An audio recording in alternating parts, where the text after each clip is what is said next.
Hey, so in my last video, I mentioned how I was planning on getting started on something I've had in my stash for probably about a year and a half to 2 years now. That being my Japanese I-400 Submarine. I still can't really say what inspired me to buy this. I was just browsing around on HobbyLink Japan. I saw it as a feature item up on their front page or something, and it looked cool, so I figured, screw it, I'm going to pick it up. Never done any naval subjects, certainly never a submarine, so this is definitely going to be a big learning curve to this, but I've read a couple of brief reviews of the kit, seen some build-ups of it. Seems to be not overly difficult. There is an abundance of photo etch, but you know, hey, I'm always up for learning new things, so let's take a look at what comes in it.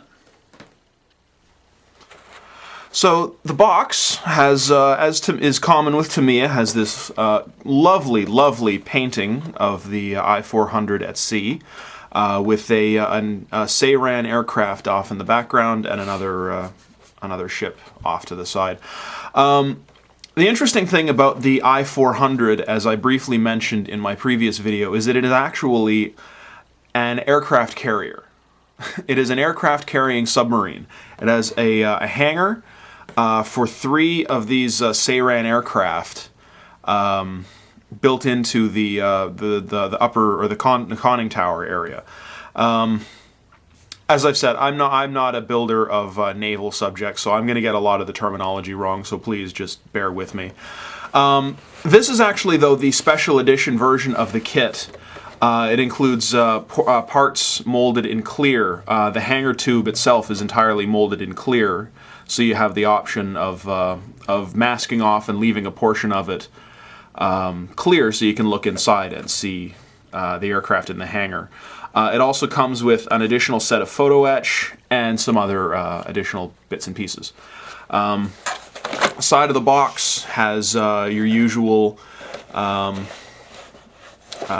just a drawing of the submarine and a picture of the Styrene aircraft as well, just to give kind of a color guide. Also gives the dimensions of the sub.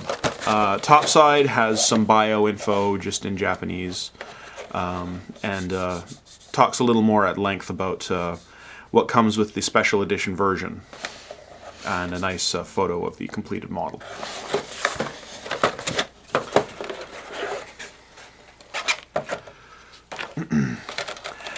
Being that this is a waterline kit, this is part of their waterline series, the hull is molded in 2 parts.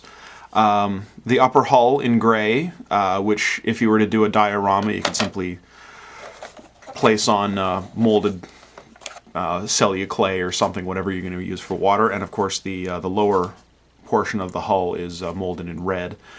From what I understand, curiously, the I-400 and the other subs in that class were actually entirely gray. Did not have the standard hull red colored lower portion. Though I have to do a little more research to determine that for sure.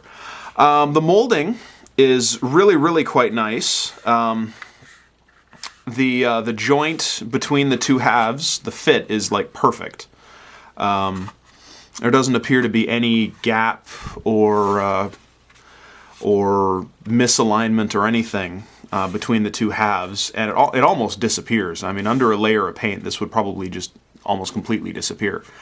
Other moldings, such as the flood or the submerged. Like I said, I don't know a lot of the terminology, but the drainage holes and whatnot are very, very well cast, with just enough depth to them so that with a wash they would actually look to be hollow.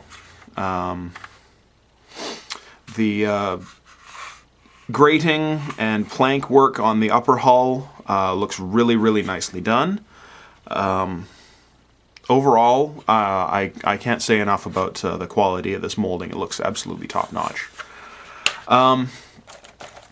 Next up, this is actually part of the additional bits and pieces that come with the special edition set. You get a full set of additional handrails, plus you can see these, oh, there they are. It comes with 4 torpedoes and a rack for said 4 torpedoes, as well as propeller and rudder parts for the torpedoes. The rails, interestingly, are there's a guide here for each of the fuselage parts. So you simply place these masking tape portions, which I'm not sure if they're pre-cut or not, but they have a little dot for where to drill specifically for each handrail section, so that it's basically idiot-proof to know where to drill. And then finally, there's the photo etch set here, which comes with with both versions of the kit, which has the catapult, the crane, part of the inside face of the hangar door, propellers for the aircraft, support racks for the aircraft, cradles for them, a few other odds and ends. A lot of stuff I don't quite recognize. Now, we've got the instruction sheet for the photo etch part, for the detail sets. Like I said, you get the tape, which you use to apply as a guide, so you know where to drill your holes for the handrails. And there's some additional instructions here for the clear parts. And also assembly and folding proper of some of the more complicated photo etch parts. Like there's a railing along the back side of the conning tower that's kind of an unusual shape. You can see right here. That requires kind of a weird compound curve. But yeah, it just basically shows how and where to install everything.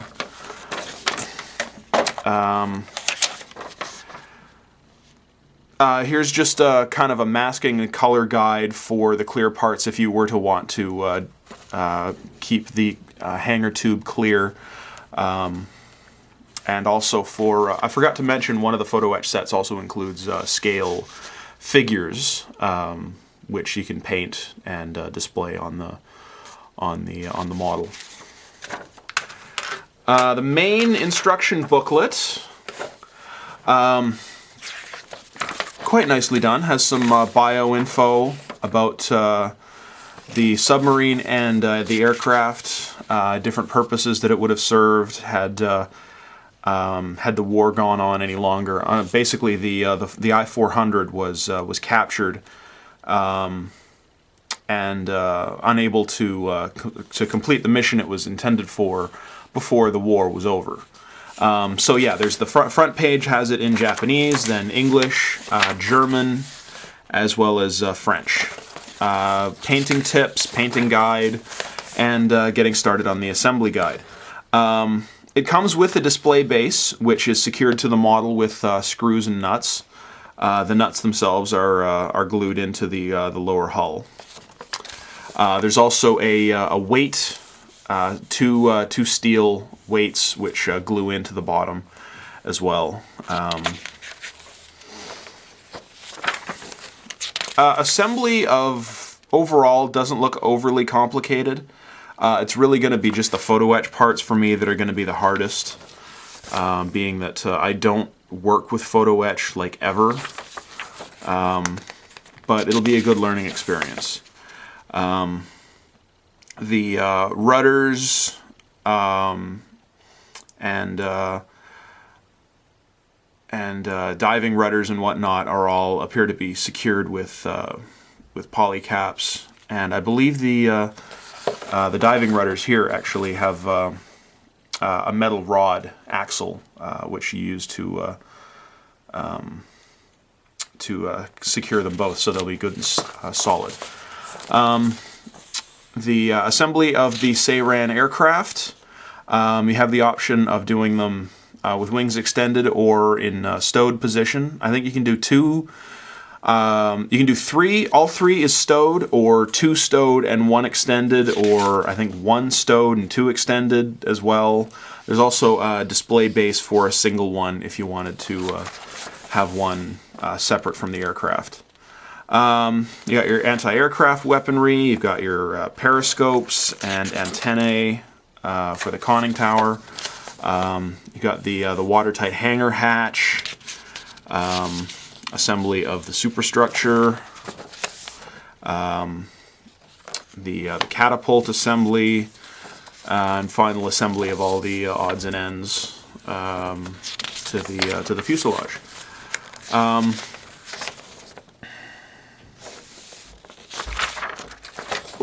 Oh, this is interesting. Last page has kind of a graphic. A plan view and an orthographic view, I believe what you call it, of the layout of the interior of the submarine. So you've got, here you got your machine room, you've got your conning tower and bridge, you've got your officers' quarters, and crew quarters, you've got your torpedo rooms, you've got your engineering areas, more crew quarters, etc., etc. Also a front view which shows how the water tanks and pressure vessel are arranged relative to the exterior of the hull. Also up here it just shows what all the different antennas, what they are. And last up is just a painting and marking guide. Very nicely printed with some bio info, most of which is in Japanese, so I can't really read it. Alright, you got your display base here, which, as I said, you can secure to the model with screws. I believe there's a pedestal that fits into the little sockets on either side. The screws and nuts are included. Actually, here are the pedestals themselves, as well as the display stand for the Styrene aircraft if you wanted to display one separate from the submarine. The hangar tube, actually this is really small. Kind of surprised. As I said before, the hangar tube is molded entirely in clear, so if you wanted to mask off a portion of it, you could see inside. Looks to be molded quite well, very transparent. I'm not getting any distortion when I look through and see my finger behind it. You can see it's quite nice. I mean, there's a little bit of distortion, but you know, you're never gonna prevent that entirely. Okay, here's the little the crew figures. They're actually not photo etched. They're actually molded in styrene. That's kind of a surprise. There's 2, 4, 6, 8, 10, 12. Looks like 48 of them in various poses. So you've got some that are saluting. You've got some that are waving, you've got some that have just their arm outstretched to one side, some that are standing at attention, some that are standing just at ease, and a couple that appear to be just walking. Next up we have the aircraft. Looks that you can make as many as 6 of them, actually. Because there's 2 identical runners with 3 fuselage and 2 sets of folded and 1 set of extended wings on each. That's actually quite a lot. I'm rather surprised by that. Look to be fairly well, as is standard, well cast, well molded. It feels like they have recessed panel lines just by running my thumbnail over them, which at this scale is quite impressive. Yeah, and there's a little tiny bomb as well, which is cool. Finally, we have all of the additional styrene parts. You got the remaining portion of the deck for the bow. You got your bow planes, which can be extended or retracted. You've got your rudder, your rear diving planes, a portion for your catapult. Oh, sorry about the framing here. There we go, that's a little better. We've got your catapult, anti-aircraft guns, antenna parts, etc., etc. A few other bits and pieces that I don't really recognize.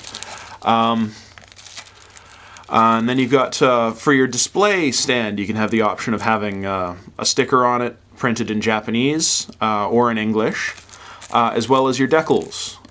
So you've got two options for your Japanese flag. You've got the standard or fluttering in the breeze, as well as a separate set of decals which are covered up by the other one, which have all of your Hinomaru's canopies for all the aircraft, which, again, there appear to be 6 of them, plus Japanese flags, and these appear to be leading edge stripes for the wings. And last but not least, actually, I guess you could say least, these are just the steel weights for the bottom of the hull. So, I don't know if I'm going to get started on this today, but it'll probably be within the next day or so. It's a really, really nice model from the looks of it. As I've said, casting is just top notch. I mean, it's Tamiya, you know. They don't make bad models. I am a little apprehensive about the photo etch because, you know, what little I have done in the past has always been, you know, just a little bit of surface detail. Never anything I've really had to do any complicated bending with. But I did pick up one of these. This is an etch mate for bending photo etch with. I'm sure many of you out there have one or have used one before. I never have, but I've always heard very good things about them, and I intend to get a lot of use out of this thing on this project. So with that being said, thanks everyone out there for watching, and happy modeling.